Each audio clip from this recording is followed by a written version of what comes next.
아멘. 여러분, 지난 한 주간 참 많이 힘드셨죠? 예, 코로나에다가 이 홍수까지 덮쳐가지고 산사태가 얼마나 많이 나는지, 이 포크레인이 나오고 난 뒤부터 산사태가 저는 더 많아졌다는 생각이 듭니다. 포크레인이 이게 이 지도를 바꾸잖아요. 자꾸 긁어내고, 원래 자연 그대로 이렇게 쭉 있는데 옛날 아마 사부로는 상상도 못하던 일들이 포크레인 때문에 벌어집니다. 집터를 자꾸 넓히기 위해서 자꾸 깎아내다 보니까 산이 기초가 무너져서 자꾸 흘러내리는 거죠. 이런 참 그래서 많은 사람이 산사태 때문에 졸지에 목숨을 잃는 일이 많이 있었습니다. 너무 안타까운 소식들입니다. 또 교회에서 확진자가 또 났다고, 그 교회들 보니까 이 밀폐된 작은 개척교회들이 많습니다. 근데 식사를 또 같이 해요. 그래서 아마 이게 또 확산이 되고 그래서 너무 마음이 아픕니다. 이런 것들도 참 불편한데, 여러분 이번 주 본문이 너무 힘들었죠. 본문. 계속 본문에 보시면 똑같은 말씀이 반복되잖아요. 그것도 진멸에 대한 이야기가 계속 반복됐어요. 바벨론, 아수르, 블레셋, 모압, 에브라임, 다메섹, 애굽의 멸망에 대한 경고의 말씀이 계속됐습니다. 유다 이스라엘을 포함해서 주변 모든 민족을 하나님께서 멸하시겠다고 계속해서 말씀을 하셨어요. 그냥 막 뭉뚱그리가 한 번 이야기하고 넘어가시면 되는데 일일이 그냥 그래서 참 본문 자체가 우리를 힘들게 만들었습니다. 그런데 여러분, 이 속에는 하나님의 비밀이 있죠. 이걸 들여다 봐야 됩니다. 이 홍수 속에도 또 하나님의 비밀이 있고, 코로나19 가운데도 하나님의 또 섭리가 있고, 이걸 자세히 우리가 들여다 봐야 되는 것처럼, 산사태는 조금 전에 말씀드린 것처럼 너무 개발을 하는 것 같아요. 너무 산을 깎아낸다는 생각이 듭니다. 하나님의 이 진멸에는 이유가 있습니다. 죄 때문에 그렇습니다. 죄가 또 뭐냐 들여다보니까 끝없이 자신을 확장하고자 하는 부패하고 타락한 마음에서부터 시작되어서 결국에는 어디까지 갑니까? 자기 살을 스스로 뜯어먹는 지경까지 가는 완악함, 이게 죄죠. 이것으로 말미암아 하나님이 진멸을 하신다는 말씀을 반복해서 하고 있습니다. 그런데 여러분, 또 자세히 보면 이 하나님의 진멸은 아픔입니다. 자기 형상대로 인간을 만들어 놓고 자기가 스스로 그 인간을 진멸하시니 얼마나 아팠겠습니까? 얼마나 아프겠어요. 여러분, 우리 아름다운 상처받은 추억 가운데 하나들 가운데 이런 거 있죠. 자식들 해초리 있던 기억들, 그 있죠. 우리는 한때 막내를 옷을 빨가벗겨 가지고 집 밖에 나가라 그래가지고 한 30초 세안하는데 그건 잊을 수가 없어요. 그래서 이게 숨겨진 하나님의 뜻을 헤아릴 줄 알아야 됩니다. 루트가 이야기를 했어요. 그런데 이걸 우리가 잊어버렸어요. 숨겨진 하나님의 뜻을 잘 몰라요. 하나님의 진노는 하나님의 아픔입니다. 아픔. 하나님의 통곡이에요. 그런 표현들이 몇 번 나왔죠. 나한테 위로할 생각하지 말아라. 하나님이 인간을 치멸하시면서 나한테 위로가 필요 없다. 너희들의 위로는 나한테 아무 소용이 없다. 그런 말씀을 하셨어요. 하나님의 아픔입니다. 그런데 하나님은 아픔으로 끝내지 않습니다. 하나님은 반드시 스스로 치유하고 회복하시는 분입니다. 그래서 하나님은 오늘 본문에 또 그날에를 예언합니다.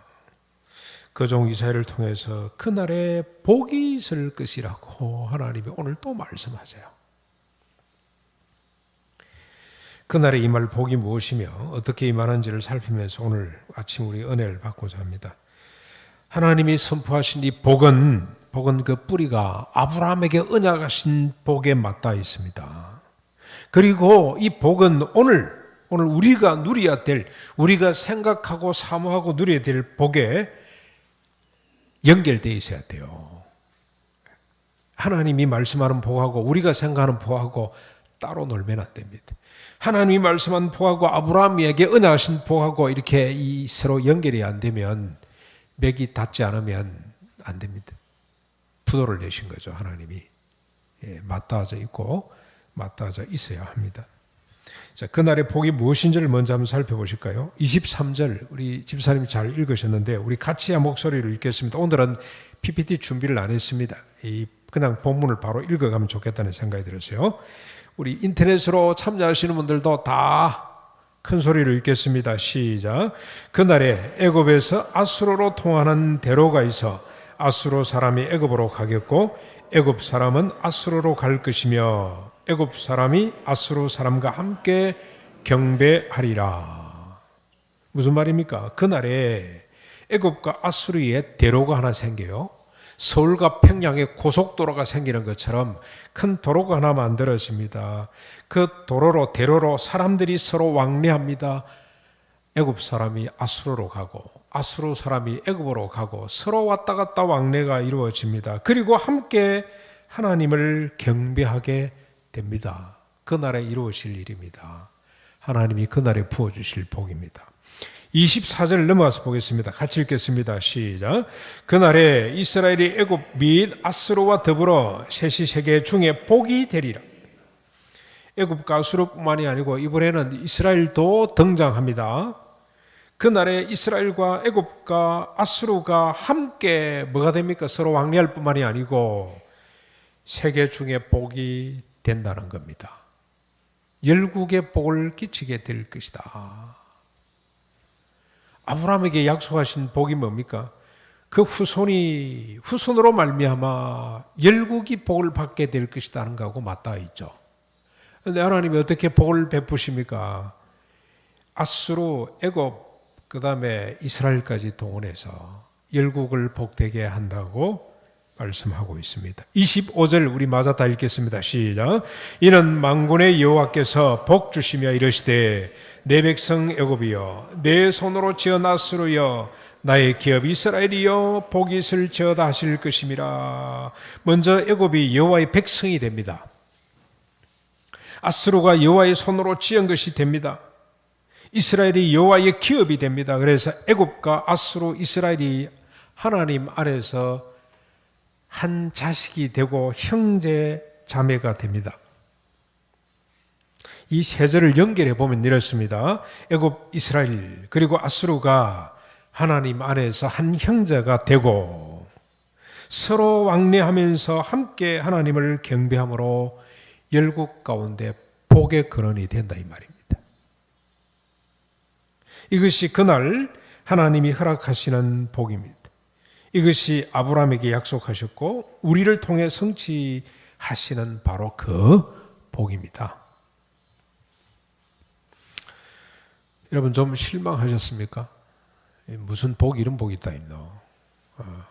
내가 생각하는 복과 차이가 있는지, 세상에서 말하는 복과 혹시 차이가 있어서 이게 뭐 복이고 이게 뭐 복이 되나 이게, 이런 생각이 혹시 드실지 모르겠어요. 오늘 우리 일부 예배 때는 우리 김혜록 자매가 오래간만에 코로나 때문에 못 나오고 있다가 성경 봉독 때문에 나와서 봉독을 하면서 울먹울먹 하더라고.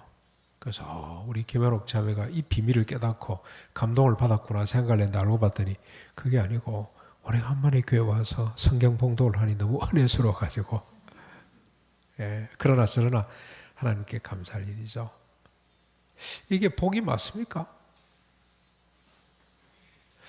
여러분 지금 북한의 김정은이가 문재인 대통령하고 같이 평양에 봉수대 얼밀대 밑에 냉면집에 들어가서 같이 냉면을 먹고 우리 통일을 한번 노려보자 그러면 정말 기쁘겠죠. 그리고 이제 서울에 와서 저 워커힐 호텔 저 그랜드 보리움 밑에 한강이 내려다 보이는 데서 불고기를 서로 구워 먹고 이제 통일을 위해서 우리가 철책을 걷어내자 그러면 참 기쁘겠죠. 정말 기쁠 겁니다. 근데 그 정도가 아닙니다. 이건 애굽과 아수르가 서로 하나가 돼서 이게 왜 복인지를 우리가 알려면 역사를 봐야 됩니다. 원래 모습을 보셔야 돼요. 이 아수르, 애굽, 이스라엘이 어떤 나라였는지, 그들이 어떤 사이였는지 원래 모습을 보시면 아하, 이게 복이구나 하고 우리가 인정하게 될 겁니다. 원래 모습이 어떻습니까? 딱 한마디로 말하면 철천지원수입니다. 이건 뭐 그냥 하늘이 낸 원수라. 서로 불고 뜯고 해서요. 요셉이 총리로 있을 때 애굽이 복을 받아서 열국을 복되게 하는 강대국이 됐죠.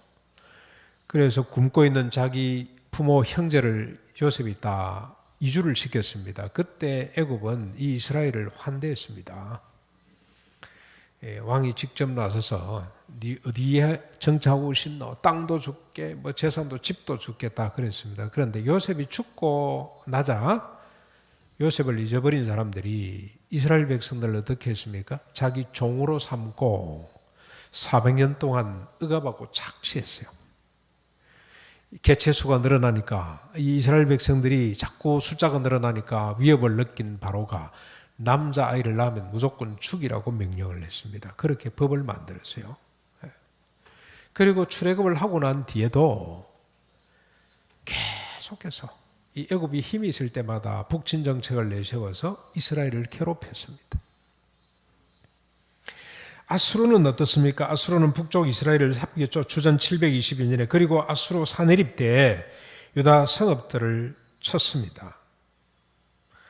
701년에 그때 히스기야가 성전 기둥에 있는 금을 다 벗겨가지고 뇌물로 주면서 제발 좀 용서해 달라고, 제발 좀 진노를 거두어 달라고 그렇게 해서 물러갔습니다. 그런데 얼마 후에 다시 군대 장관 다르단이 내려와서 예루살렘을 포위하고 위협했죠. 그러면서 그때 같이 따라왔던 랍삭이라는 사람이 아마 이 통역가인지 모르겠습니다. 이 사람의 유창한 히브리 말로 너희들이 그렇게 바라보고 의지했던 애굽이 뭐냐? 상한 갈대 지팡이에 지나지 않는다. 애굽 믿지 말고 빨리 투항해라. 예루살렘은 내 나라고 그렇게 위협을 했죠. 그때 여러분 저 엘리야김이라는 사람이 그 대신의 아들인데 그 사람이 아마 아람말을 잘했던 것 같아요. 사정을 합니다.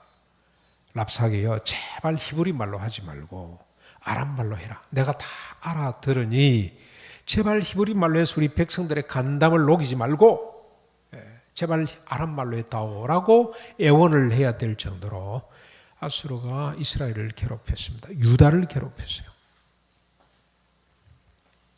이 아수르의 이 세력은 어디로 이어져 갑니까? 바벨론, 메데파사로 갔다가 헬라, 로마로 가죠. 그러면서 이 나라들은 이스라엘뿐만이 아니고요, 열국을 집어삼키고자 하는 욕망, 그래서 온 세계를 괴롭혔던 나라들입니다. 우리가 역사를 통해서 잘 아시는 것처럼 그렇게 인간의 역사가 이 나라들로 인해서 힘들었던 것이 역사의 교훈입니다. 그래서 메데파사가 결국 애굽을 삼키고 그 애굽을 다시 그리스가 삼키고 헬라죠. 그 나라를 다시 또 로마가 삼켜가지고 지금까지 옛날의 영광을 되찾지 못하고 있는 실정입니다. 그래서 여러분 이게 10장 7절부터 15절에 이렇게 정언을 했습니다. 우리 본문을 가지고 한번 이야기를 해보죠. 10장 7절로 15절 제가 읽겠습니다. 여러분 한번 잘 들어보십시오. 이렇게 조금 축소해서 읽겠습니다. 그의 뜻이 아수르입니다. 아수르의 뜻은 욕망은 어떠냐면 허다한 나라를 파괴하며 멸절하려 하는도다. 그의 말에 나는 내 손의 힘과 내 지혜로 이 일을 행하였나니 나는 총명한 자라 열국의 경계선을 걷어치우고 그의 재물을 약탈하였으며 또 용감한 자처럼 위에 거주한 자들을 낮추었으며 내 손으로 열국의 재물을 얻은 것은 새 보금자리를 얻음 같고 온 세계를 얻은 것은 내버린 알을 줌 같으나 날개를 치거나 입을 벌리거나 지저귀는 것이 하나도 없었다. 열국을 집어삼키는데 어떻게 삼켰다는 겁니다. 자기 힘이 너무 세기 때문에 아수르가 벌어진 알을 주워오는 것처럼 새 둥지를 털어오는 것처럼 그렇게 씌웠는데 아무도 짹짹거리거나 날개짓을 못했다 이 말이죠. 예. 여러분 이게 우리 지난 토요일인가 금요일 우리가 이게 재미난 일이 하나 있어요. 새벽기도를 하는데 하도 까마귀가 짖어서 유별나게 그날 짖었어요. 그래서 저는 꾸짖었어요. 그런데 우리 박선미 전도사님은 그 까마귀 음성을 들었어요. 내 영역을 침범하지 마. 내 영역을 침범하지 마. 그렇게 들렸대요. 그래서 쳐다봤더니 청설모 한 마리가 여기 위로 올라간 나무를 타고 올라가다가 까마귀가 콱콱콱콱 하니까 까치가 꽉꽉꽉꽉 하니까 도로 내려왔다가 다시 또 포기할 수가 없잖아요. 올라가는 게 동영상에 찍혔어요. 여러분 혹시 그 보고 싶은 분은 박세미 전도사한테 요청하면 보여드립니다. 이 청설모가 돌아다녀요. 이게 여기에 숲이 있으니까. 한강에 있던 게 아마 올라왔지 않나 그런 생각이 듭니다. 지금 홍수가 와가지고 건너 여기까지 온 것 같은데요. 까치가 짖어가지고 결국 청설모가 포기를 하고 어디로 가냐면 돈 빌딩으로 갔어요. 여기 침범하지를 못하고.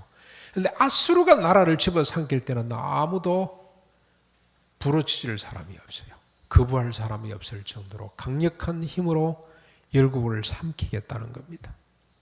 이런 나라였어요.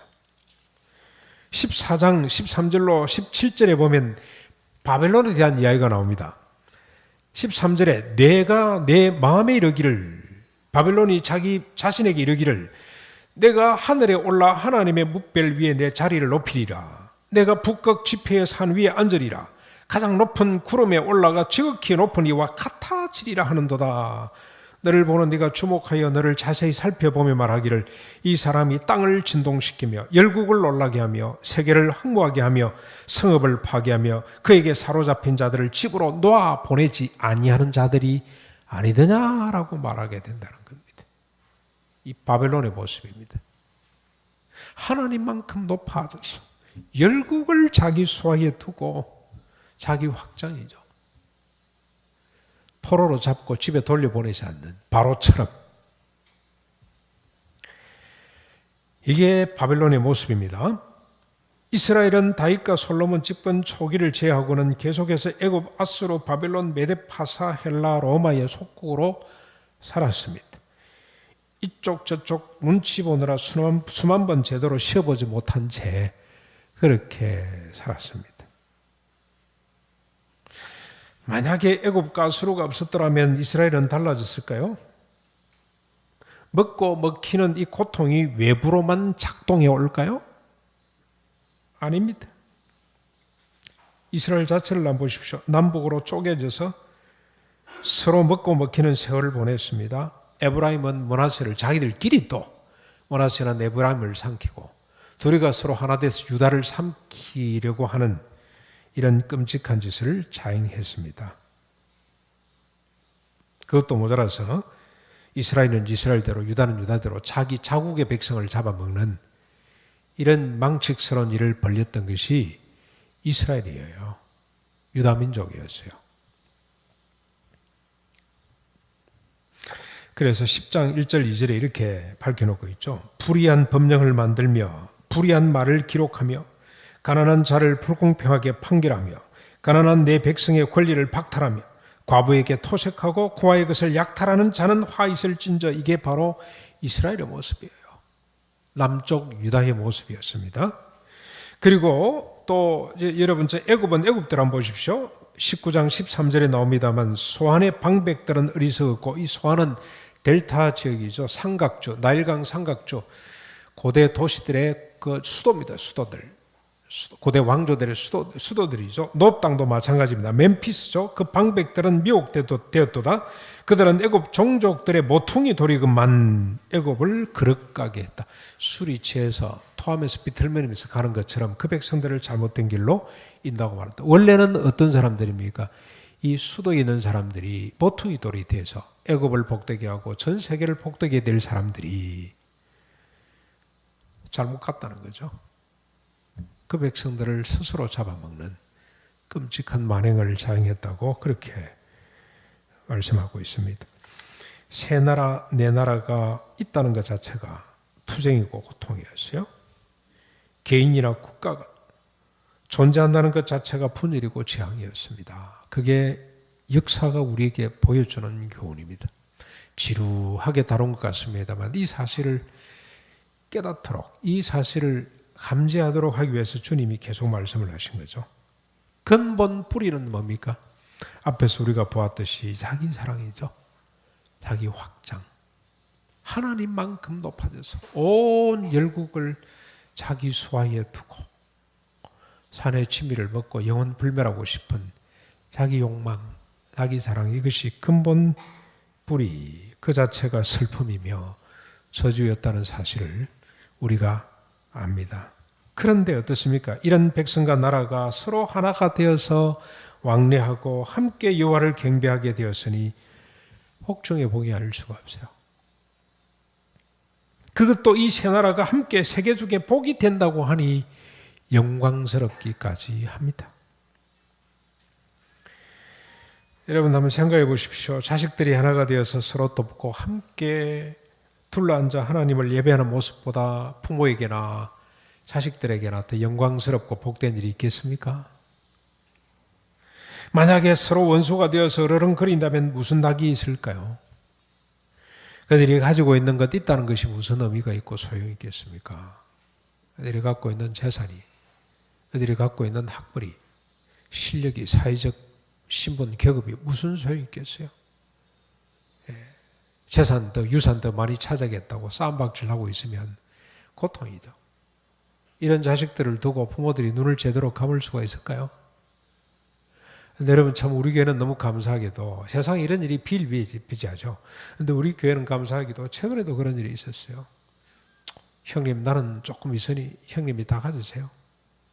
아버지가 조그마한 유산을 남겼는데 형님 다 가져라 했더니 야야 나는 내게 다 있다 니 해라. 그래서 형제가 서로 형님 먼저 아우 먼저 이런 일이 있었어요. 그런데 서로 많이 찾아겠다고 서로 원수가 돼서 오고 가지도 않는다면 여러분 이게 부모의 한이죠.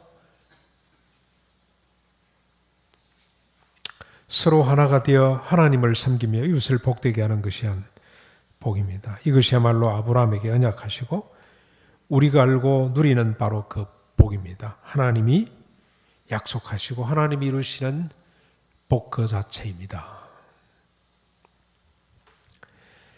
자, 어떻게 이런 복이 이루어집니까? 오늘 본문에 언급된 바로 그날이 해답입니다. 오늘 이 본문까지 여러분 몇 번 그날이 나오는지 혹시 한번 세보셨나요? 예, 동그라미를 한번 쳐보셨을지 모르겠는데 하도 많이 나오니까 그날에 그때가 두 번 나옵니다. 18번 나와요. 18번. 제가 세보니까 대충 세어봤어요. 18번 나옵니다. 그날이 해답입니다. 그날이 뭐죠?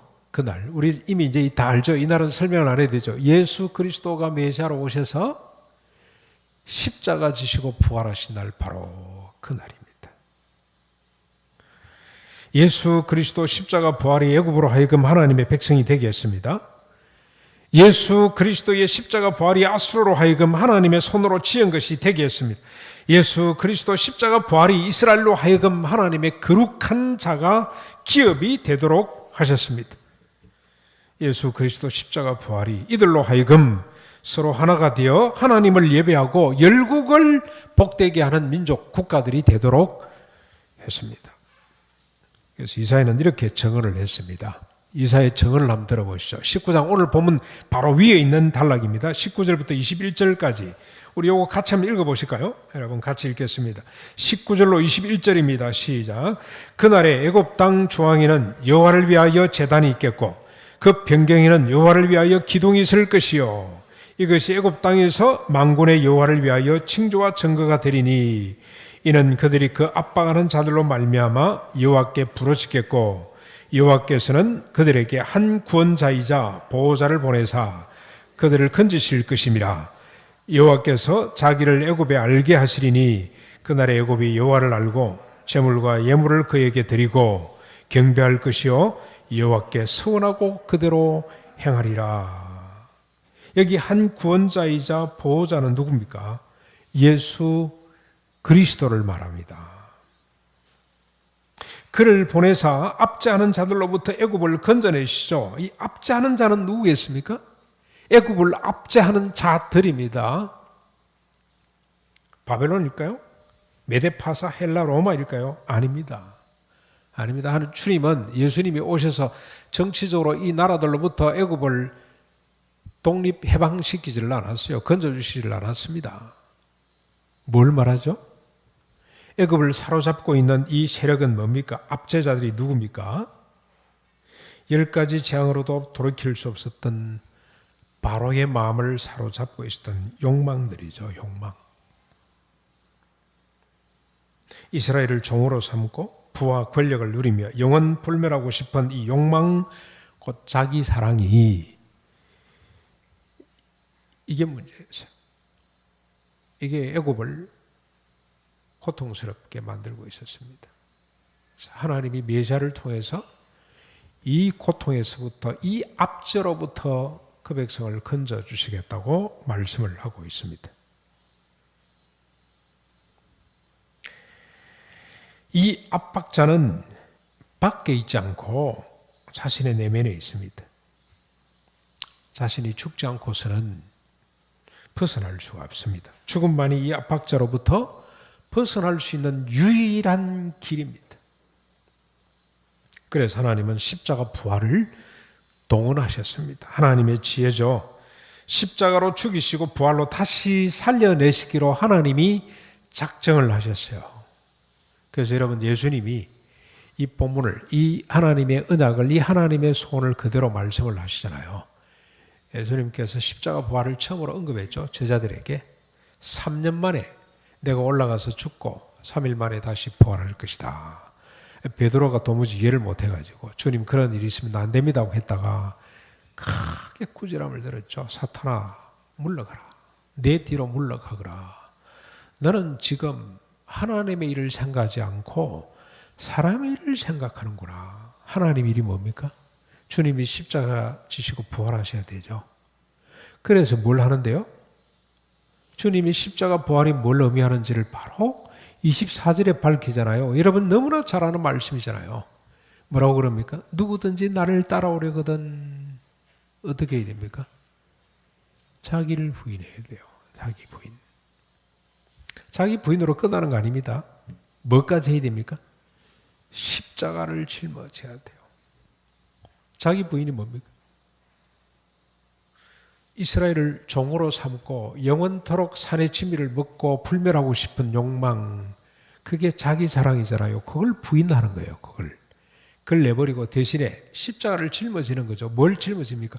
이 백성들이 자기 나라도 없이 이 난민으로 떠돌고 있는데 빨리 언약의 땅으로 돌아가서 그곳에 자리를 잡고 잘 살 수 있도록 만들어야 되겠다라고 생각하는 것이 십자가를 짊어지는 겁니다. 지금 김정은이 또 밑에 우리 남한 정부도 마찬가지입니다. 통일해 보겠다고 갔다 온 사람들을 전부 다 한때 감옥에다 집어넣고 그랬잖아요. 지금도 통일 별로 안 좋아하잖아요. 그런데 여러분, 이게 얼마나 얼마나 큰 고통입니까? 서로 분단돼 가지고. 장계민 집사님이, 아버님이 여기서 한 2시간만 하면 갈 수가 있어요. 10년이 넘도록 못 갔어요. 모르겠어요. 돌아가셨는지, 돌아가실 때까지, 장계민 집사가 죽을 때까지 볼 수 있겠습니까? 저는 어머니 만나러 4시간 동안 갑니다. 진주기 때문에. 더 가까이 계세요. 장계민 집사님의 어머니 아버지는 더 가까이, 평안도에 있다니까요. 평안도. 한 2시간밖에 안 걸릴 겁니다. 고속도로로 가면. 그런데도 10년 동안 어머니 아버지를 못 뵌다는 게, 이게 사람 사는 거 맞습니까? 왜 이러고 있죠? 왜 이럽니까? 뭘 위해서 이러고 있습니까? 김정은이 자기 체제 유지, 정권 유지, 그거 말고 다른 거 있습니까? 남쪽은 남쪽대로 자기 체제 유지, 이거 말고 있나요? 사람이 살면서 이럴 수가 있습니까? 해력을 갈라놓을 수 있습니까? 뭐로 갈라놓습니까? 근데 십자가 부활로 어떻게 된다는 겁니까?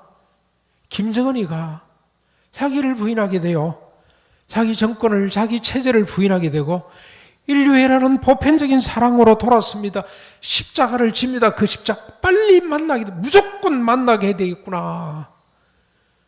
그래서 그 절차를 밟아가게 되는 역사가 십자가 부활로 나타난다고 주님께서 말씀하고 있는 겁니다.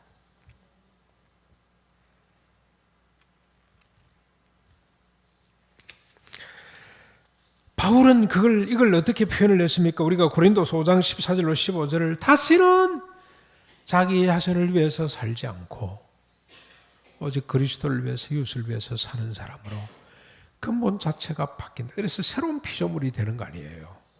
이전 것은 지나갔으니 새로운 피조물이 된다고 요 복을 그렇게 설명을 했습니다.